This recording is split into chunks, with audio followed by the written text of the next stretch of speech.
So we got some sneezeweed over here, and it is a part of the genus Helenium. It is a native plant, and it's got this cool little winged stem right here.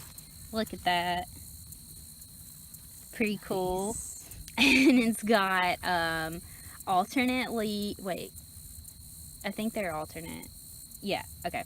And they also like form in little clumps and stuff, and they're water dispersed seeds. And it's a pretty low deer browse, but that's about all. It's not really a good wildlife use plant. So thank you.